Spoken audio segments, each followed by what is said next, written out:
Few murders have ever impacted American pop culture as much as Ed Gein, also known as the Ghoul or Butcher of Plainfield, Wisconsin. While you might not have realized it, Silence of the Lambs, Psycho, and most obviously the Texas Chainsaw Massacre are all based on the horror that occurred on the Gein family farm and the interesting relationship Ed had with his mother. Today we'll be taking a deep dive into the life of Ed Gein, the crimes he committed, and the forces in his life that drove him to be the Butcher of Plainfield. On August 27, 1906, Edward Theodore Gein was born in La Crosse County to parents Augusta and George Gein, alongside his older brother Henry. George was an alcoholic, much to Augusta's chagrin, and that often left him jobless. Despite her hatred for her husband, Augusta's strict Lutheran beliefs kept her from divorcing him, instead focusing her energy on her two boys. The family eventually moved from La Crosse County to a 155-acre farm in Waushara County, just outside the town of Plainfield. With the huge amount of land they now owned, it became incredibly easy for Augusta to isolate her boys from most of the outside world. Ed and Henry were only allowed outside the farm for school. However, they were not allowed to make any friends, and if they were caught with friends, then the boys would be severely punished. While at school, Ed was known to randomly start laughing out loud during class, although most of his peers and teachers simply assumed that he was making himself laugh with his own personal jokes. They became completely cut off from the outside world, also facing physical and mental abuse from their mother. In 1940, the boy's father, George, died from heart failure that was induced as a result of alcoholism at age 66. With their father no longer earning money in town for the farm, Augusta loosened her iron grip on Ed and Henry. Ed, on the other hand, took a shining to babysitting, finding that he could relate more to children than adults. The community viewed both boys as honest and reliable, and good work wasn't hard to find for them, leading to a reliable stream of income to support the farm. On May 16, 1944, Ed and Henry started a brush fire on their farm that quickly got out of control, spreading into a nearby forest. The two men got separated at some point, and hours later, when the fire was finally extinguished by the local firefighters, Ed told them that Henry had gone missing and that he had no clue where he might be. The police got together a search party with lanterns and torches that went searching for Henry, and after not too long, they found him dead face down in the forest. Augusta was infuriated after they witnessed this. However, not for the reasons you might expect. Augusta wasn't upset about the brutality and animal abuse they had been forced to witness, but instead she was furious that there was a woman on the property who wasn't married to Smith. Following this, Augusta had another stroke, and her health began to rapidly decline. On December 29th of this same year, Augusta Gein died at age 67, leaving Ed as the last surviving member of the Gein family, and the sole resident of the farm. Ed took his mother's death incredibly hard, and even boarded up every room in the house where she spent time. This consisted of much of the farmhouse, including the upstairs and the living room. The house quickly fell into disorganization and became incredibly decrepit.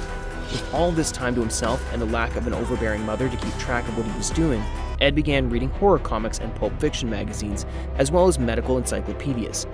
12 years later, on November 16th of 1957, Bernice Warden, a local hardware store owner, went missing.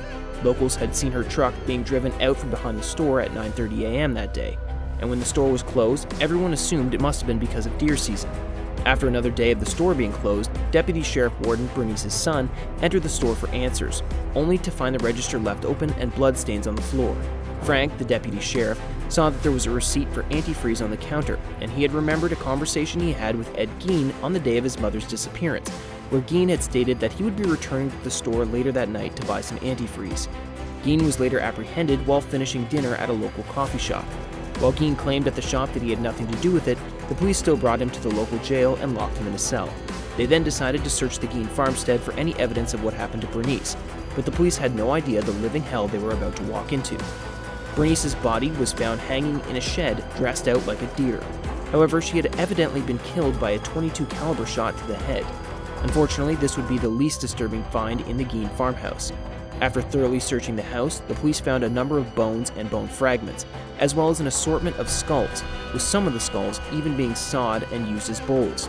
They also found a wastebasket made of human skin, several chair seat coverings made from skin, a lampshade made of skin, and a pair of lips on a drawstring. There was even a variety of clothes made from people, which included a corset made from a female torso, a pair of skin leggings, a belt made from female nipples, and 9 carefully and disturbingly crafted face masks made from real faces. He also had a collection of body parts, including a sack with Bernice Warden's head, Bernice's heart in a plastic bag, a shoebox with 9 external vaginas, the genitals of 15-year-old girls, some organs in the refrigerator, and some female fingernails. The police also solved another missing persons case while at the farm when they found the skull and face mask of local tavern owner Mary Hogan. Ed confessed to the murder of Mary Hogan, as well as over 40 late-night visits to 3 different cemeteries between 1947 and 1952. While Gein claimed he normally left empty-handed, he mentioned that he sometimes took middle-aged female corpses who resembled his mother and tanned their skin for use in his sick creations. He stole bodies from 9 different graves and murdered 2 known women. At first, the police didn't believe that one man could dig up an entire grave and steal a body in the course of a night, and exhumed one of the bodies mentioned by Ed, only for the grave to be empty.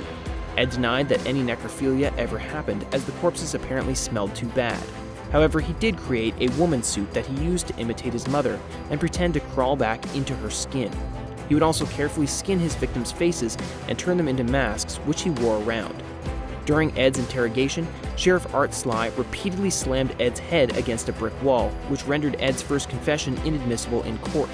Despite this, on November 21, 1957, Ed was charged with 1 count of first-degree murder, for which he pleaded insanity. After some evaluations, it turned out Ed was schizophrenic and was sent to Central State Hospital before being transferred to Mendola State Hospital. After 11 years of treatment, Ed was finally deemed stable enough to stand trial. The trial was held on November 7th of the same year, and Gein claimed that he couldn't fully remember whether or not he had actually killed Bernice Worden. He claimed that while checking out a .22 caliber rifle that it accidentally went off and shot Bernice, where he then took her body back to his farm. The trial was held without a jury, and the judge ruled that Gein was guilty. However, a second trial was then held in regards to Ed's sanity, where he was ruled not guilty by reason of insanity. Ed went back to Mendola State Hospital, where he would remain until his death on July 26, 1984. The Gein family farmhouse was supposed to be auctioned off, and there were even rumors about it being turned into a twisted tourist attraction. But some mysterious fires led to the house being burned down. However, his car would be sold to a carnival owner who would charge customers to get into it and called it Ed Gein's Ghoul Car.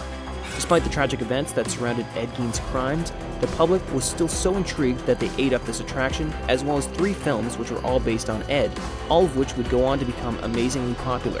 No matter how much we as a society condemn serial killers, we seem to have some sort of sick obsession with them, and many end up having some sort of impact on our pop culture, especially in America. Nowhere is this more evident than with Ed Gein, and the horrible shadow he cast across Plainfield, Wisconsin. If you like this video, then consider leaving a like and subscribing to the channel.